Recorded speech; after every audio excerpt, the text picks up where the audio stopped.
തലയോലപ്പറമ്പ് പള്ളിയിലെ സംഘർഷത്തിൽ 4 കേസുകൾ രജിസ്റ്റർ ചെയ്ത police. Father John Thottumpuram, father Jerin, 2 ഇടവകാംഗങ്ങൾ എന്നിവരുടെ പരാതിയിലാണ് പോലീസ് കേസെടുത്തത്.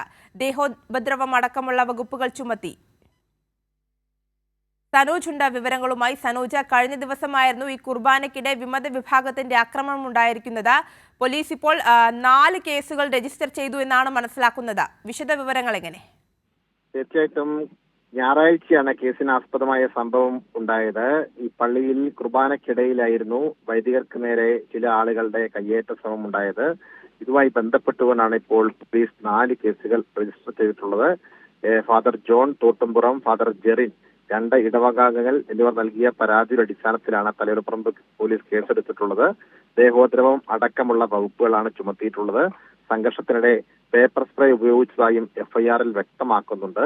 ഇന്നലെയാണ് ഈ അങ്കമാലി അതിരൂപത തർക്കവുമായി ബന്ധപ്പെട്ടുകൊണ്ട് ഈ വിശ്വാസികൾക്കിടയിൽ കുർബാന തർക്കം നിലനിൽക്കുന്നുണ്ട്. ഇതിന്റെ ചുവട് പിടിച്ചുകൊണ്ടാണ് ഈ തലയോലപ്പറമ്പ് അങ്കമാലി അതിരൂപതയുടെ കീഴിലുള്ള ഇടവകയായിട്ടുള്ള തലയോലപ്പറമ്പ് പള്ളിയിലും സമാനമായ രീതിയിൽ ആക്രമണം ഉണ്ടായത്. ആക്രമണം അൾത്താരയിൽ പോലും അരങ്ങേറുന്ന സാഹചര്യം ഉണ്ടായിരുന്നു. ഇതിനെ തുടർന്ന് പോലീസ് ഇടപെട്ട് പള്ളി താൽക്കാലികമായി അടപ്പിക്കുകയായിരുന്നു.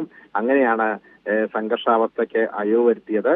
അത് വലിയ തോതിലുള്ള നാണക്കേട് ഉണ്ടാക്കുന്ന ഒരു സാഹചര്യം ഉണ്ടായിരുന്നു. ഇതിന് പിന്നാലെയാണ് ഇടവകാംഗങ്ങളും വികാരിമാരും ചേർന്ന് പോലീസിൽ പരാതി നൽകിയത്. ഈ പരാതിയുടെ അടിസ്ഥാനത്തിലാണ് ഇപ്പോൾ കേസെടുത്തിട്ടുള്ളത്. സനോജ്, വൈദികനടക്കം നിരവധി പേർക്ക് ഈ സംഘർഷത്തിൽ പരിക്കേറ്റിരുന്നു. ഇവരുടെ ആരോഗ്യനില എപ്രകാരമാണ്? മറ്റ് ആരോഗ്യ പ്രശ്നങ്ങളൊന്നും ഉണ്ടായിരുന്നില്ല. കാരണം അത്തരത്തിലുള്ള ഒരു വലിയ സംഘർഷാവസ്ഥയിലേക്ക് കാര്യങ്ങൾ പോയില്ല. പ്രത്യേകിച്ച് പ്രാർത്ഥനയ്ക്കിടെ, കുർബാനയുമായി ബന്ധപ്പെട്ടുകൊണ്ടുള്ള പ്രാർത്ഥനയ്ക്കിടെ അൾത്താരയിലടക്കമാണ് ഇത്തരത്തിൽ സംഘർഷാവസ്ഥ അരങ്ങേറിയത്.